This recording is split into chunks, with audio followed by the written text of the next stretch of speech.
नमस्कार, आप देख रहे हैं एबी स्टार न्यूज़ और मैं हूं आपके साथ अब्दुल समद। बुलेटिन की शुरुआत करेंगे देश की तमाम बड़ी खबरों के साथ। केंद्रीय रक्षा मंत्री राजनाथ सिंह ने बड़ा बयान दिया है। उन्होंने कहा है कि भारत लगातार पहले की अपेक्षा धनवान होता जा रहा है। कांग्रेस ने गरीबी हटाने की बात सिर्फ की, लेकिन कुछ नहीं किया। केंद्रीय रक्षा राज्य मंत्री राजनाथ सिंह ने कहा है कि भारत लगातार पहले की अपेक्षा धनवान होता जा रहा है। पंडित जवाहरलाल नेहरू कहते थे कि उनकी सरकार बनी तो वो गरीबी दूर करेंगे। श्रीमती इंदिरा गांधी, राजीव गांधी और डॉक्टर मनमोहन सिंह भी यही कहते थे। आप आंकड़े उठा लें, इन्होंने कितनी गरीबी दूर की है। भाइयों बहनों, यह भारत की ताकत है। भारत लगातार पहले की अपेक्षा धनवान होता जा रहा है।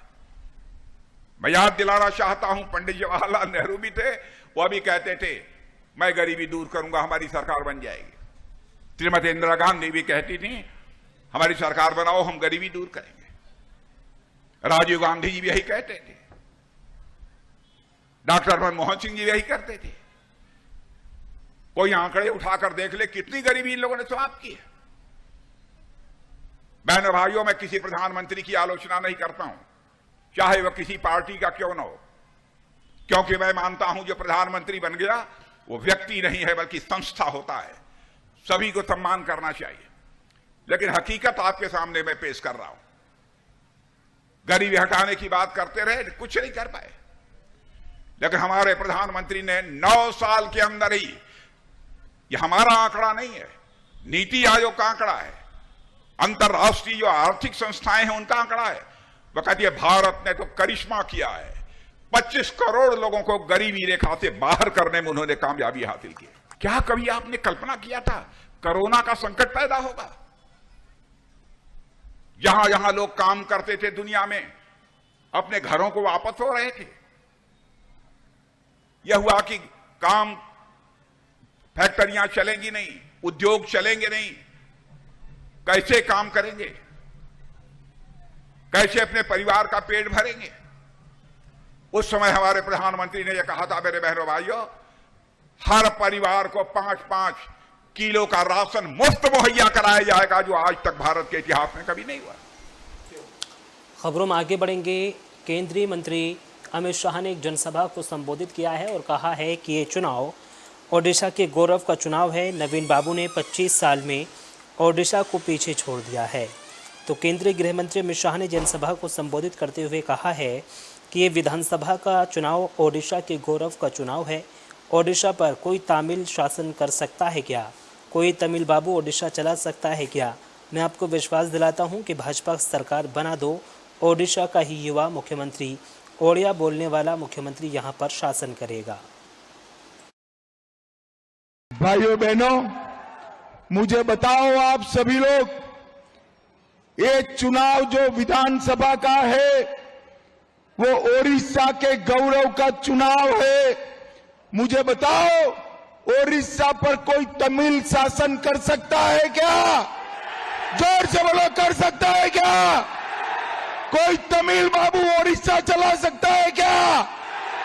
मैं आपको विश्वास दिलाता हूं, भाजपा सरकार बना दो, ओडिशा का ही युवा मुख्यमंत्री, ओडिया बोलने वाला मुख्यमंत्री यहां पर शासन करेगा। भाइयों बहनों, नवीन बाबू ने 25 साल में ओडिशा को पीछे छोड़ दिया।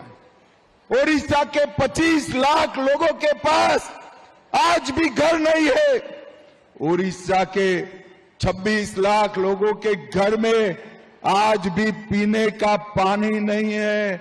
हमारे प्रदेश अध्यक्ष और धर्मेंद्र भाई ने तय किया है, आप भाजपा सरकार बना दो, 2 साल में हर व्यक्ति को घर और पीने का पानी देने का काम भारतीय।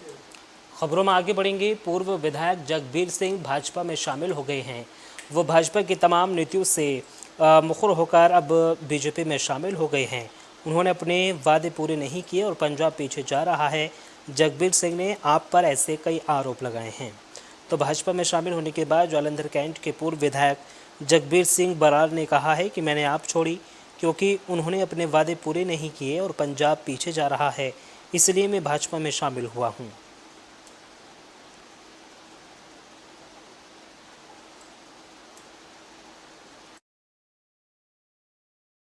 साहब, आम आदमी पार्टी को छोड़ने का एक ही मेरा वजह है, जो पार्टी ने वादे किए थे वो वादे पूरे नहीं किए और पंजाब जो है पीछे जा रहा है। फाइनेंस की बड़ी प्रॉब्लम है वहाँ पे, और जो दिल्ली के साथ 24 घंटे लड़ाई रहती है कि हम दिल्ली सरकार से ये नहीं करेंगे, दिल्ली सरकार के।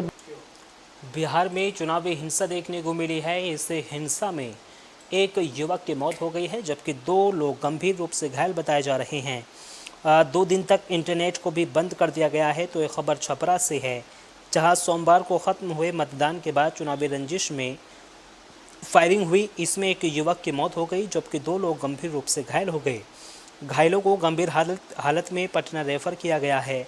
घटना के बाद 2 पक्षों में इतना तनाव बढ़ गया था कि शहर में दोनों दिन के लिए इंटरनेट सेवा बंद कर दी गई। इस बीच रामनाथ सोलंकी और राम प्रताप सिंह नाम के 2 बीजेपी कार्यकर्ता समेत 3 लोग हिरासत में लिए गए हैं। मामले की जानकारी एसपी गौरव मंगला ने दी है। नहीं, ये चिंताजनक है। चुनाव में इस तरीके की हिंसक झड़प कतई उचित नहीं है।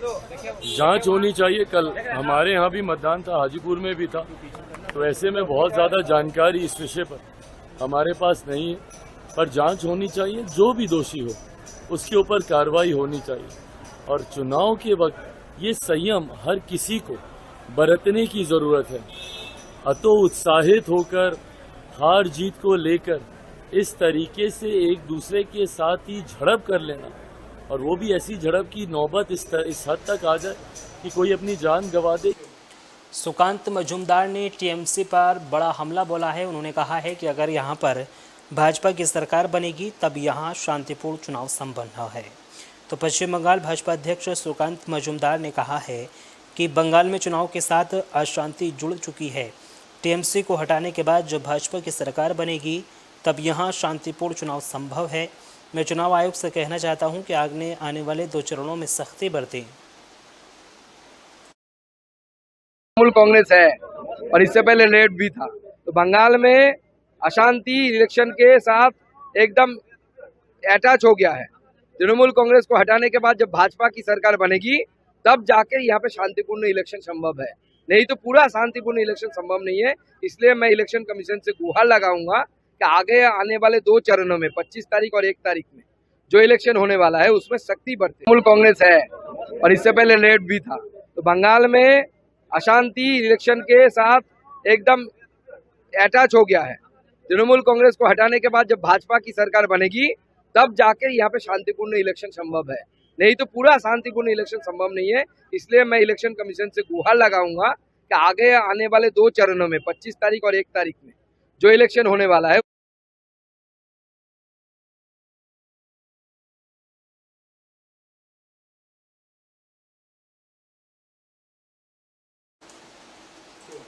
बारामूला लोकसभा सीट से उम्मीदवार फारूक अब्दुल्ला का बड़ा बयान सामने आया है। उन्होंने कहा है कि लोगों ने हिम्मत की है और अपने मत के अधिकार का इस्तेमाल किया है। हुकूमत को इसका कोई श्रेय नहीं जाता। पीएम मोदी के बयान पर जम्मू कश्मीर नेशनल कॉन्फ्रेंस के उपाध्यक्ष और बारामूला लोकसभा सीट से उम्मीदवार उमर अब्दुल्ला ने कहा है कि लोगों ने हिम्मत की है और अपने मतदान के अधिकार का इस्तेमाल किया है। हुकूमत को इसका कोई श्रेय नहीं जाता। अगर वह भाजपा इसे धारा 370 के साथ जोड़ना चाहते हैं तो फिर उन्हें इस बात का जवाब देना होगा कि 1990 से पहले जो चुनाव रहे उसमें टर्न आउट इससे ज़्यादा रहा, वो क्यों रहे फिर। हाँ, तो कितना ठीक है हमें पता है। शुपियां और पहलगाम में जो 2 दिन पहले हुआ उससे हमें पता है ना कितना ठीक है। ये लोगों ने हिम्मत की ना, अपना वोट का हक इस्तेमाल किया। इसमें मरकजी हुकूमत को तो इसका कोई श्रेय नहीं जाता ना।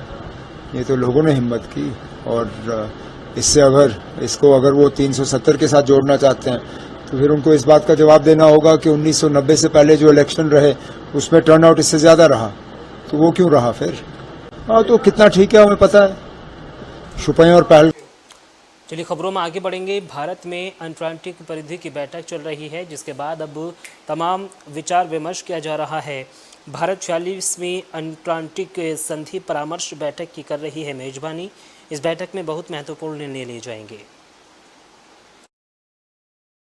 See, this Antarctic treaty consultative meeting here in Kochi is very important for us and for the global community. In this Antarctic treaty consultative meeting, many important decisions are going to be taken. And as I have already mentioned during my speech, that India is going to have our new station, enhanced station, and also another important point is regulated tourism to be enhanced in Antarctica, because it's a very beautiful continent but fragile. So we have to be very careful about its protection, conservation. So all the experts are gathering here, and all the head of the country's delegation are taking part in this conference. I'm proud of my Ministry of Earth Sciences for organizing such an international conference in a grand manner and very nicely. So this is a 10 days long conference. Many important decisions are going to be taken here. See, this Antarctic treaty consultative meeting here in Kochi is very और फिलहाल इस bulletin में सिर्फ इतना ही। देश और दुनिया की तमाम बड़ी खबरों के लिए बने रहिए AB स्टार न्यूज़ के साथ। नमस्कार।